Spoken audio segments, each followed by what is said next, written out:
David Dobkin, Tim Gordon, this is Travis Hopson. We're with Addicted to Film. Yep. Want to thank you for sitting down with us today to talk about your film, The Judge. We had an opportunity to see it about a week ago. A very interesting film where you have two true titans kind of battling it out. Yeah. Talk to me about the genesis when you first got your hands on this screenplay and decided that this would be a film that you wanted to actually. You know, it was something that I started as a writer on it. I wrote the story of it with the intention to direct, but I wrote it originally after I had gone through some really difficult stuff with my own family, and started to write this story of this other family. And Downey was always in mind for me for the lead role. I had met him a year prior, and thought, you know, he was an amazing guy, and obviously he's an amazing actor, and I felt it would be really cool to see him in a role that still had all the kind of flair of what he does, but had a lot more drama to it. No suit, you know, no big set pieces. Right. So yeah, that's right. He's got a lawyer suit on. But so that ended up being the genesis of it. And after a year and a half, I had a screenplay that Nick Shane wrote.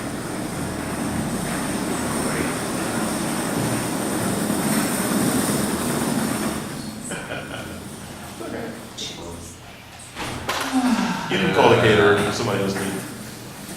This never happens to you on set. All the time. I feel at home right now. Perfectly at home. All right. So then I brought it to Downey and his wife Susan, and they came on board, and we worked on it for a couple of years and got an outline we really loved. And then we brought on Bill Dubuque, who was the last writer on the project, and he handed us something 12 weeks later that was great. Was Duvall always the first choice to play the judge? I could have swore I remember there being somebody else that was. There was a Duvall moment. was an awesome There was choice. a moment. There were three people that we were talking to.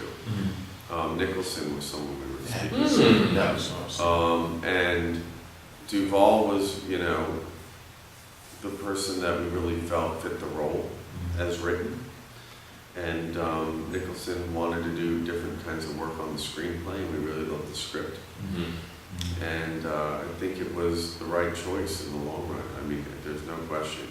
You know, but Bobby was always, there were three names from the beginning, and it wasn't a question of who it was going to be. It wasn't like there was a first, second, third choice. Now, when you talk about the family drama in here, I thought that when you talk about the casting, I think it actually works really well because you have two really intense actors who actually kind of delve into your story in a certain way. When you think about from, you know, what you put on paper to what these guys gave you on screen, do you think it actually matched up? Was it something? This movie really did match. You know, I mean, Downey, you know, since it was written for him the whole time, it was always this irreverent, you know, fun, sarcastic guy who was then being peeled back, and you were seeing like what makes that kind of personality tick. So that was really, you know, he delivered exactly what one would hope. And then Duvall, you know, you needed this mountain of a man. You needed this, you know, rock that he could not get through with, that he couldn't, this mountain he could not climb. And someone who you believe could overpower Downey, because Downey's a pretty powerful guy. And Duvall was, you know, I mean, way back when, I think he was actually the first name we ever discussed. And he just hadn't done a movie like this in a very long time. So there was some conversations about how to get him in and get him to do it. But he was, you know, his performance is really, you have to be really brave to play these roles as written. And certainly for Duvall, and he said this on his own publicly, it's a very, the character is really, you know, how should I put it? He's relentless, and he is difficult, and he's mean. And you don't get a lot of understanding of him for a very long time in the movie. And you know, a lot of actors in Hollywood are really concerned with being likable. This guy's not necessarily likable for a very long time in the film. And it takes, for lack of a better, it takes balls of steel to play it like that and to go in and commit to a character like that. especially in the arc of his career and all the things that he's done. But he did it, and he was amazing. And he really, you know, the thing about Bobby Duvall is once he commits to something, he's going to do it the way that it's supposed to be done. So they were both like that. So it was pretty exciting, but it really, the dynamic is as written. It was really surprising. I think if you do your job really well as a director and you cast the right people, you're going to get the screenplay the way that you believe the screenplay was experienced when you read it. I think casting is a huge part of that.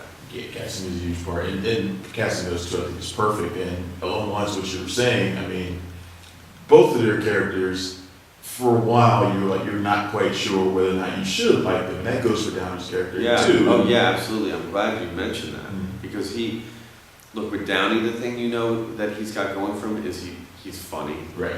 It's still a fun movie. I know it's really dramatic, but we wanted it to be entertainment as well. We didn't want it to just be like a grind. Nobody wants to go to a movie for 2 hours. It's a grind, you know, for a commercial film.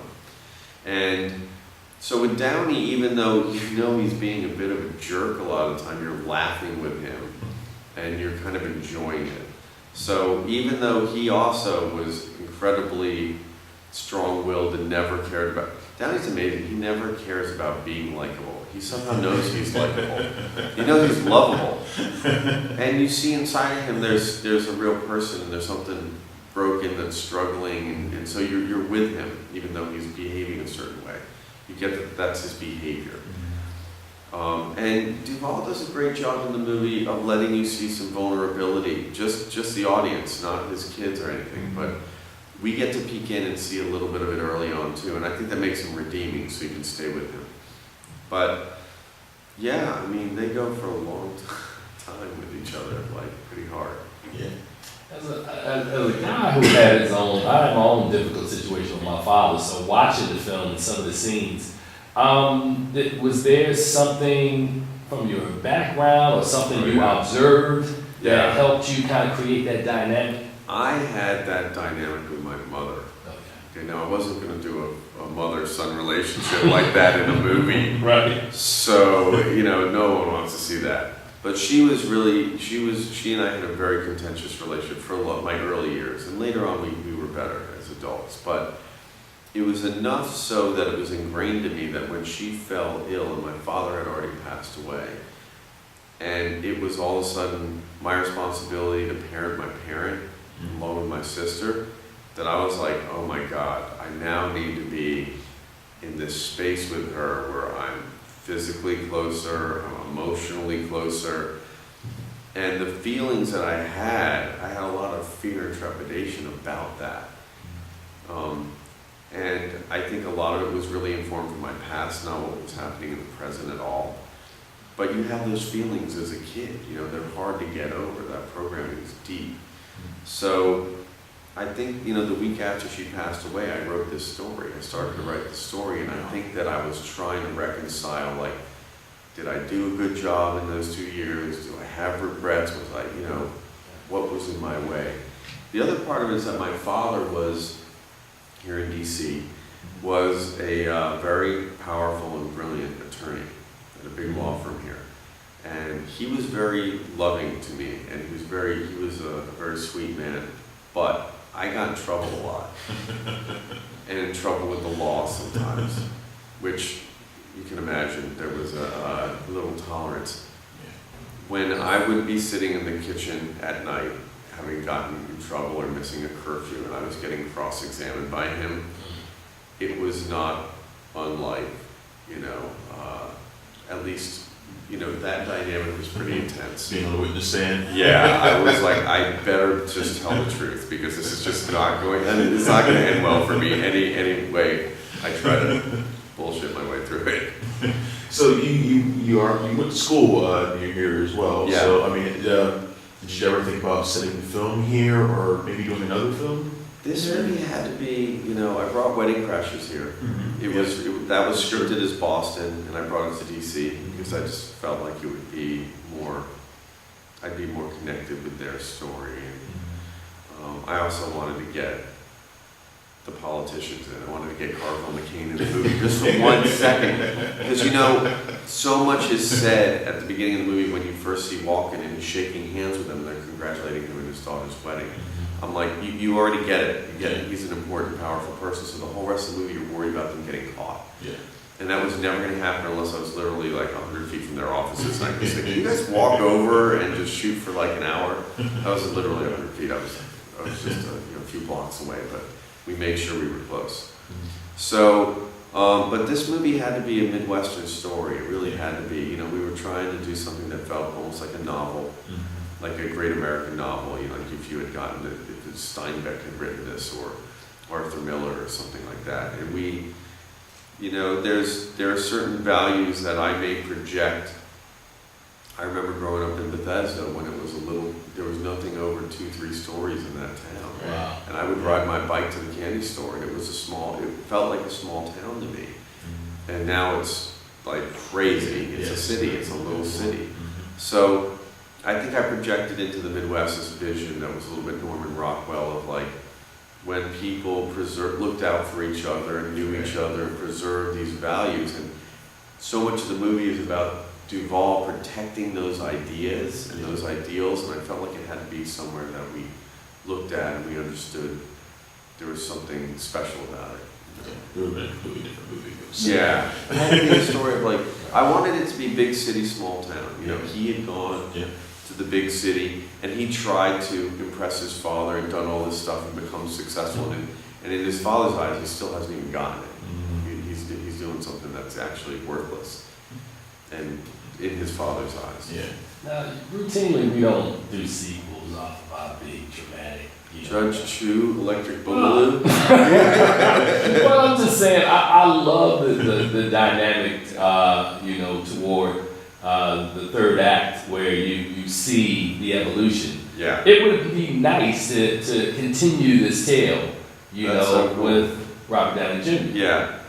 Well, you know, it's an interesting thing. At the end of the movie, everybody has their own interpretation with the last few moments of the film. I think we have an idea of what we Yeah. both think. Yeah.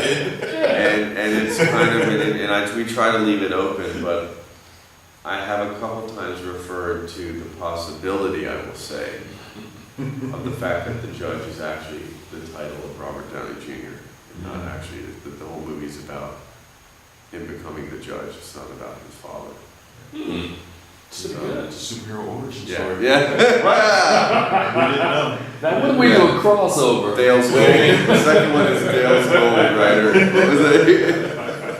a Marvel. And on the next one, Dale is in the accent, Dale's in the accent, and Hank has So how is it for you going from directing a movie like Wedding Crashers to directing something that's more dramatic like this? How do you approach it differently? What do you do? I found this to be easier. You know, you have to follow so many other kind of things. Here you get to tell the story, and as far as the entertainment, which is there, those chops are kind of natural to me now, so I was able to bring them in once in a while, but they're coming from a very deep character place only. When you make a comedy, you're really following like how much impact, how much momentum, how far those jokes are spaced, how you can be pushing plot inside the comedy if you're really smart. You know, all those things are really, it's a lot to keep track of. It feels like there's another 2-3 balls in the air with comedy to me. But the funny thing is, as any of my actors would tell you, I rehearse the comedies and I shoot them dramatically. I know where we're bending stuff. I know where the jokes have been written into the script. I know what I'm following. But when Vince Vaughn is strapped to the bed and the brother's on top of him and he hears someone coming down the hallway, it's still the reality of that situation, the panic, get in the closet, get in the closet. Right. So, you know, we sit around and we talk about, you know, The Godfather and stuff while we're trying to work out Wedding Crashers. You know, there's more conversations about Michael Corleone, as weird as that may sound, as there are when we're rehearsing and talking about this and we're talking about Kramer versus Kramer, the verdict. Right. So, you know, I don't remember how, but, you know, Vince always used to laugh and be like, we're so crazy, we act like we're making, 12 Angry Men. You know? Edward's on the set, or whatever strange reference it is. But those scenes are, the reason I think they're so funny is that you believe there's real people going through those situations. So what's next? I mean, you've had uproarious comedy, you've had heavy drama. What's next? Is there a love story? Man, my agent would love to know. He's so confused right now. I don't know. You know, I really enjoyed this. I would love to kind of continue down this path a little bit further and see what comes of it. You know, it took me a couple comedies to really hit Wedding Crashers, which was my stride, and find, you know, where I loved Richard Pryor as a kid. He was my favorite. You know, Eddie Murphy in 48 Hours. Like, those were seminal. And what I was thinking, you know, I wanted to try to get somewhere in the world of that stuff when I made Wedding Crashers. And no one was really making R-rated comedies when we went and set out to make it. It was huge. They are now. They are now, you know. And for whatever credit, you know, American Pie was a few years earlier, and I kept trying to tell that to the studio at the time, and they were kind of, you know, everybody wanted me to make that PG-13. They offered me a lot of money to change the rating on that. Wow. It was probably one of my most infamous Hollywood moments where I was like, oh my God. I can't compromise myself, but I really want to. So I don't know what's next, but I feel like, you know, this was a really good outing, and I was surprised it tested so high. I've been really surprised that audiences have been as receptive as they are, both with the comedy, the laughs. I don't know when you saw it if there was a lot of laughter, but also the emotional stuff. People really coming up to me afterwards and sharing their stories and stuff. So that's been cool, but I don't know. I'm not sure what's next. You know, I'm developing the Hugh Hefner biopic with Warner Brothers, the Playboy story, which is fascinating, really crazy. See my eyes. Yeah. No, but so there's a little more R-rated coming back in with that, and we'll see. You know, you gotta wait for a good script. That's the real key. Always, it's the writing. All right, well, I think that's about all we got. But I really appreciate you taking the time to talk to Tim and I. Yeah, you got it. Yes. Judge opens stairs October the 10th. Thank you. Thanks, you guys. Thanks, got it. You got it. Appreciate it, man.